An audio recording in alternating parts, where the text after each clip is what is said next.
Welcome to In Pursuit of Truth. This is your host, Sir Patrick Mack. Although for the holiday season, I have decided to go by the name of Saint Maculus. No, that's a dumb name. Never mind.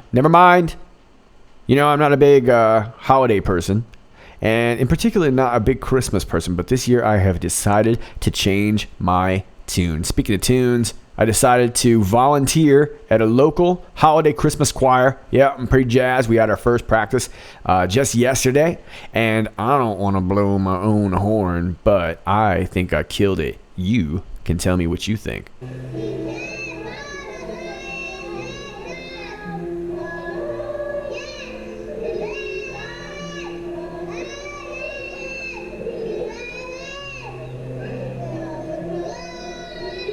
Yeah, I don't know the words yet, but just super pumped, just to be there. Stoked. Got to put a little good attitude into it sometime. All right, I want to pick up where we left off last time. I wanted to talk to you a little bit about Julian Assange, otherwise known as Julian Assange.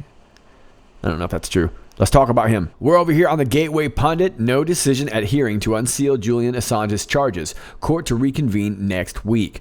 A judge in the Eastern District of Virginia heard arguments that the charges against WikiLeaks founder Julian Assange should be unsealed, but no decision was reached. Judge Leonie Brinkema, who was appointed by Clinton in 1993, heavily sided with the government's arguments against making any potential charges public prior to his arrest. She agreed to allow both sides to bring in additional material next week.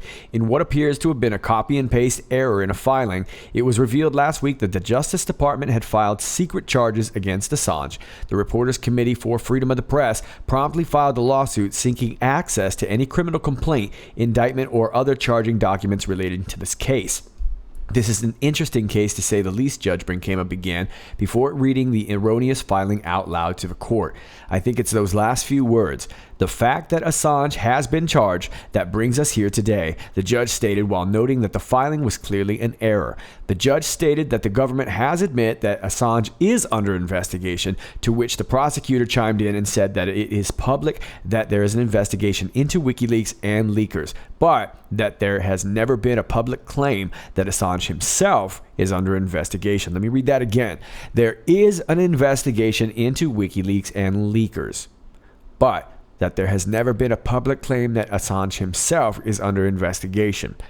Everyone knows where he is, so what's the rationale for keeping it under seal, Judge Brinkema asked. The U.S. government argued that the press and the public have no right to know what the charges against the publisher actually are. He explained that he would be willing to provide more information in a closed setting if and when Assange is charged. The Reporters Committee for Freedom of the Press argued that it's already been made clear that Assange is under investigation multiple times, citing Pompeo calling WikiLeaks a hostile intelligence service, Pence's meeting with the Ecuadorian president, and the referencing of Organization 1 in the Mueller indictment. Inadvertent or not, it confirmed what the public already knew, their lawyer said of the erroneous filing. The judge argued that there's no question the public has a right to see charging documents, but that right doesn't apply before an arrest has been made. She argued that sealed charges reduce flight risks as well as the risk to arresting officers' safety, which overrides the First Amendment right of access. The Reporters Committee countered that while that may have applied prior to the erroneous filing, Assange clearly already knows now that he has been charged. Therefore, the argument no longer meets the burden. Ultimately, no decision was made, and the judge asked the committee to find one case where the government was compelled to disclose charges prior to arrest.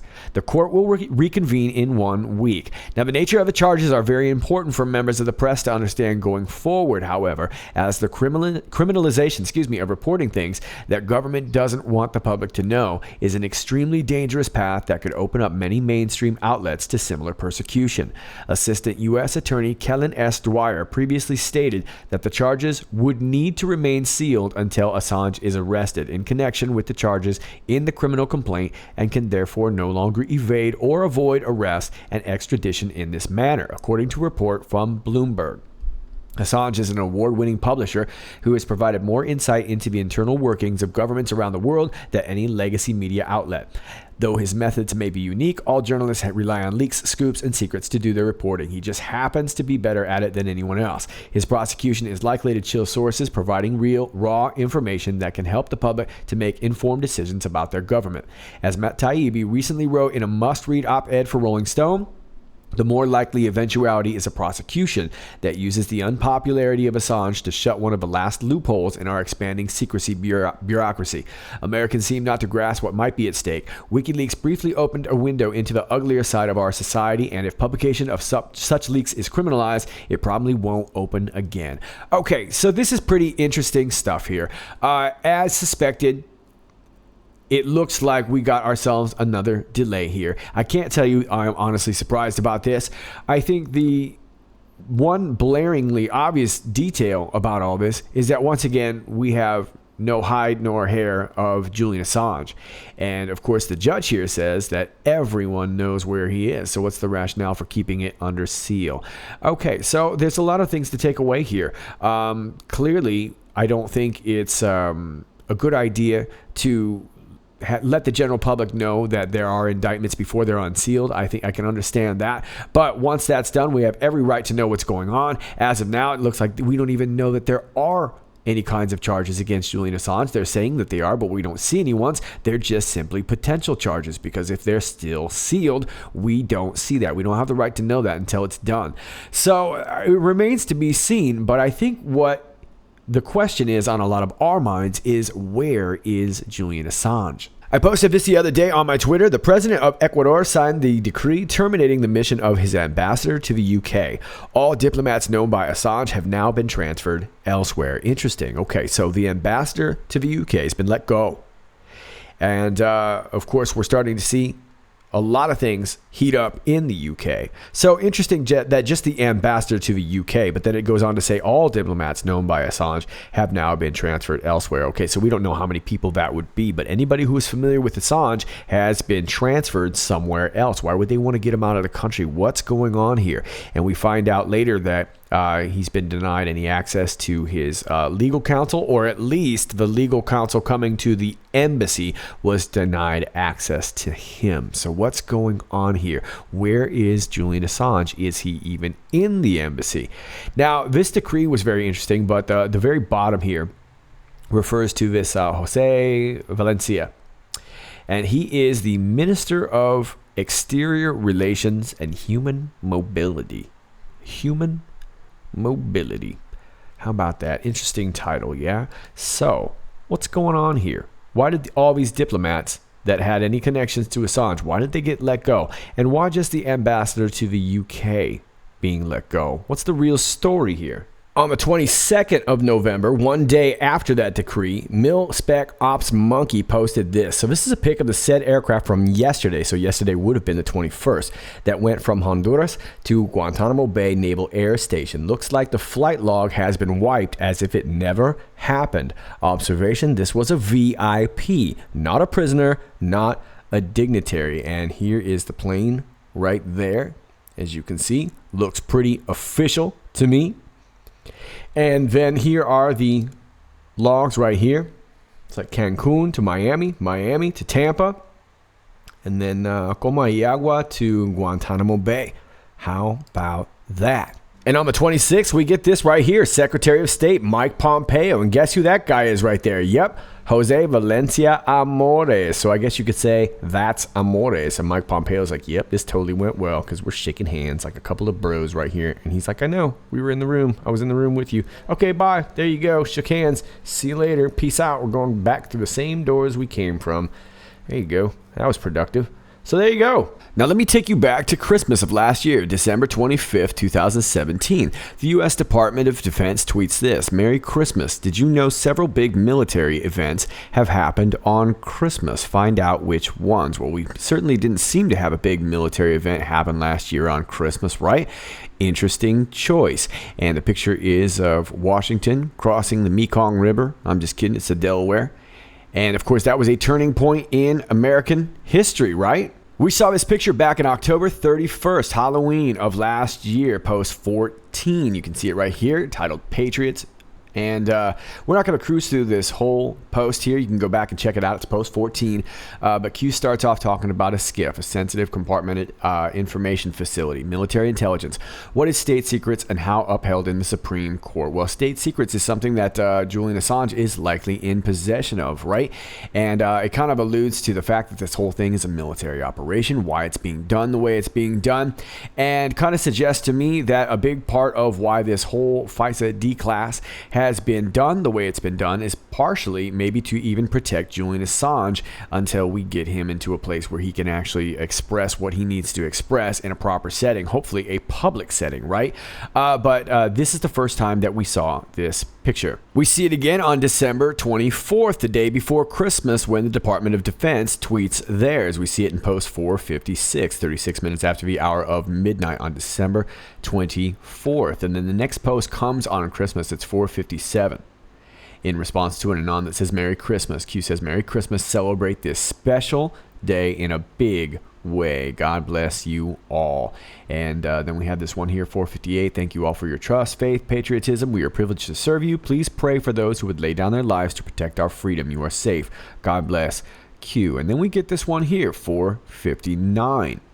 And this was 57 minutes, after the hour of 3 p.m. We have a 10 and then a 10-9. We already kind of figured this out. 10 being J, the 10th letter in the alphabet. 10 minus 9 being 1 being A. J, A. We're talking about Julian Assange. Operational window. Now, what we assumed this to be was probably could very well been the extraction. This was kind of the beginning of my thinking of that, and I've always sort of maintained that. So whether or not this window 5-6, I had wondered if this was in reference to that empty seat plane picture that we've seen a few times. We had a few issues with the Delta flight right around that time, so we were kind of wondering about that, but it looks like maybe Julian Assange at that time was secured. Floor is yours. Maybe that would have been a great time for him to be able to dump some information. We weren't really sure, but we did know that we were talking about Julian in some fashion. And then we had this Twitter FW, Twitter kill rogue. Right around that time, there were some sort of these other fake accounts that were popping up claiming to be Julian Assange, and some other ones that weren't named Julian Assange but were kind of trying to get people to think that were the case. I don't want to go way into that, but there were some rogue channels over there on Twitter, and we suspected that that was an attempt to basically squash those. And then we have this confirmation _white_white_, and I'm not really sure that we ever figured that out or not, but I had always assumed that Julian Assange was our Snow White. So whether it was Snow White and a partner or Snow White and Snow White's clone, don't know, but the whole point is that I'm trying to tell you here is that we were talking about Julian Assange on December 25th. And here we get this odd Christmas tweet from the U.S. Navy. 2 words in quotations. Julian Assange. I know, and they deleted that shortly after, but WikiLeaks caught it, took a screenshot of it. Here's a screenshot of the deleted U.S. Navy Christmas tweet about Julian Assange. Note the use of quotation marks as if they're quoting someone else. How about that? Well, the U.S. Navy came back later and said this morning, an inadvertent keystroke by an authorized user of the U.S. Navy Office of Information's Digital Media Engagement Team caused the trending term Julian Assange to be tweeted from the U.S. Navy's official Twitter account at U.S. Navy. Okay, how about that stuff? So the U.S. Navy had an authorized user use an inadvertent keystroke that just happened to type out quotes Julian Assange. And then we get this picture right here. President Trump hanging out at Mar-a-Lago, chilling on the computer. What's he doing? Checking out Sir Patrick Mack on In Pursuit of Truth? No, he's on 8chan.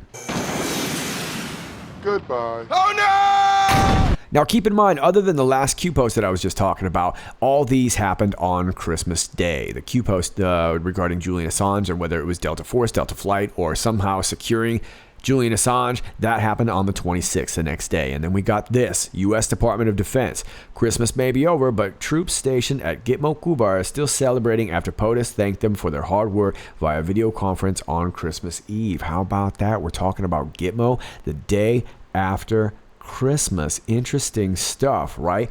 Now, this is a good time for me to interject that we talked about this omnibus earlier in the year. And if you haven't seen this video, just type in Pursuit of Truth Omnibus. You should be able to find it. I break down some of that omnibus spending and what it was going towards. It was very comprehensive.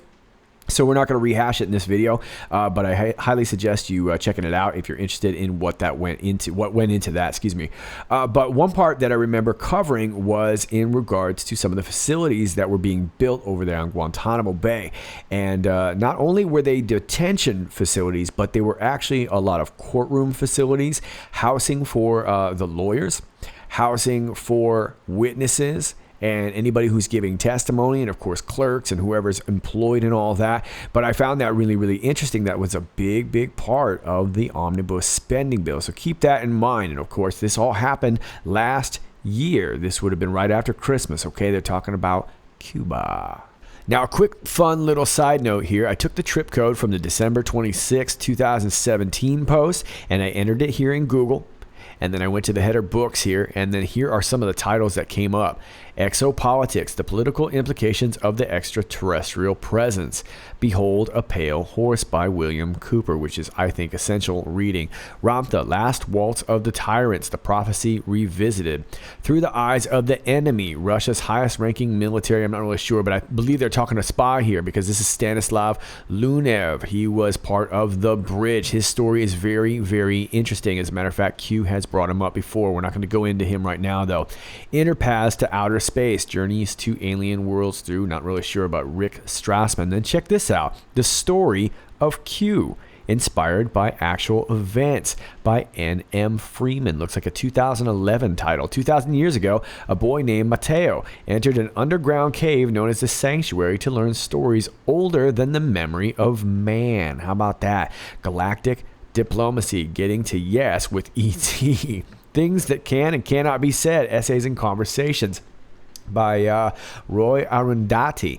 The Audacity of Hope by Barack Obama, and Terms of Service, interesting, by Jacob Silverman. So just some interesting titles for you to check out if you like. Okay, so there's a lot more that we could go into regarding this story with Assange, but the point I'm trying to make is that I have a feeling, and had for a while, that Julian Assange has been transferred somewhere safely, okay? Now, I'm not exactly sure when, where, if he's moved around, if he stayed in one place. I'm not really sure. But I also wanted to point out that because of this omnibus, there are protected bunkers being built out there in case of attack. And it actually says that expressly in the omnibus that they are, they're basically prepared for attack out there too. It's a military base, right? So this is really, really interesting. But I have a feeling that Julian Assange has been kind of carted around, or he's kept someplace safe. And I hope I'm right. Obviously, we are concerned about his personal safety. But, Q has said it either way. The servers or Julian Assange brings the entire house down. So obviously the White Hats are very familiar with the importance of Julian Assange, and I have a feeling that they've acted accordingly. Now, another big shout out to Military Spec Ops Monkey, who loves to watch the skies, posted some of these screenshots. These are over the last few days. This one here was an operator from the United States Navy. Check out the call sign, Gitmo 302. How about that? 302. Who's been given 302s that might lead them to Gitmo, or keep them out of Gitmo, better yet, huh? And this was happening around southern Florida. No kidding. It always seems to be southern Florida. This was a type BE-20. Yeah, Gitmo 302. Now check this one out. Operator, United States Air Force. We got a C-130 by the call sign of Castle 9, and this was right around, looks like the Maryland, Delaware area. C-130, Castle 9. And then we've got this one here from the United States Air Force, and this one's called Soon R-14, and this was near Oklahoma City. So it looks like this could be a big troll to the deep state, or just a shout out to those of us white hats who are keeping an eye out, like Military Spec Ops Monkey. So thanks for the work that you do. Okay, so we talked a little bit about last Christmas. Let's talk about this upcoming Christmas. I posted this on Twitter. We're not going to go way into this, but I posted this last night. This is at the First Lady. I love what you've done with the place. If you didn't know, she posted this year's video regarding the decoration of the White House, and of course she's getting a lot of flack from her haters, but it looks really, really good. But one particular area that she got a lot of flack about was the cross hall, in which she lined the whole area. You may have seen it with these really, really red trees. Anyway, so this is a little meme that I made last night. We're not going to go way into this because we've talked at great length about this soccer ball that happened with this summit between, this was a while back with President Trump and Vladimir Putin, in which he handed him this soccer ball. And of course, we see down here in this graphic here that this particular soccer ball, which was the official soccer ball of the World Cup, which was being held in Russia, has this blue byte, created the software built into the NFC chip manufactured by the tech company SmartTrack. Okay, so it was just kind of a fun, kitschy little thing, but the point I was making back then is that there was a chip in this ball, suggesting that maybe there was some other information that could have been in the ball, or it might have just been symbolic. Now, Putin knows very well that soccer is not played in a court, it's played in a field. So maybe that was a play on word there when he said the ball is in your court. And of course, that's the English phrase that you use, the ball is in your court. Maybe that was a reference to our American courts. But there was something very, symbolical about this handing off of this ball, right? Now, I added a couple of these other former Q posts, and I'm sorry, I don't remember the exact numbers here, but you can just type in some of these keywords and find them. But talking about the ball, important takeaway, we've had the ball the entire time. Think offense. Why did POTUS move his entire operation out of Trump Tower the day after Admiral Rogers' skiff meeting? The world is watching. The world is here. Eyes on Q. And then we had this from Christmas time last year. Hussein-Iran connection bombs away. Merry Christmas, Q. Okay, so why am I bringing up this ball? Because in this video where Melania Trump was decorating, they kind of see her wandering around and everything's all Christmassy and sweet looking. It's like a Hallmark card, right? And she is cruising around, checking out the trees. Now, they showed on one particular tree a couple ornaments. Let me see if I can get that a little closer there for you. Yeah, not really, but one of them was her Be Best. It was a white ornament with a Be Best logo on it. And the other one was this soccer ball. So it made me wonder about this, if this was some sort of reference to the soccer ball. And of course, I thought that was really interesting. A lot of you did on Twitter too. And I want to give a shout out to my guy here in the Matrix. And Matrix says, nice score, IPOT, but we're not kicking an extra point here. I'm going to take that ball and run this in for 2. And that's exactly what happens here. So this is the Q clock. And I'm just going to briefly explain this because we've explained it quite a few times before. Back sometime in an earlier Q post, Q had asked us to kind of create this clock. And Anon's been working on this quite some time. And all these different days are corresponding to a second. So each second on the clock is a day, and it goes outward into minutes and hours and blah, blah, blah, blah, blah, blah. We're going to look at this particular line right here, and I'll try and get this a little bigger for you. This first date on the inner part of the clock is November 23rd, and the November 23rd post was post 219, and we've got some military code here. USA 94, USA 58, USA 04, da da da. We're not really sure what all this is, some sort of code here, but we have the castle runs red. Yes, Godspeed Q. So that is the November 23rd post. And if you keep going on that same line, which a lot of these clock things do, they kind of run along the same line. All these dates tend to correspond in certain ways. We get this, which is November 26th. And this Anon says, plain facts, find a call sign, castle. Melania displays Xmas decorations, red trees. Is this red castle? Da, da, da, da. Does the day line up with red castle Q post? And you can see down here, these are the red trees that we were talking about. The castle runs red. Yes. But wait, there's more. This can't be a coincidence. POTUS sends 5 tweets with deltas that create the zip code for the National Christmas Tree. And here you can see these are posts from the 25th. And the delta meaning how many minutes after the previous tweet. And you can see the connection here. 20330, the zip code where the National Christmas Tree is located.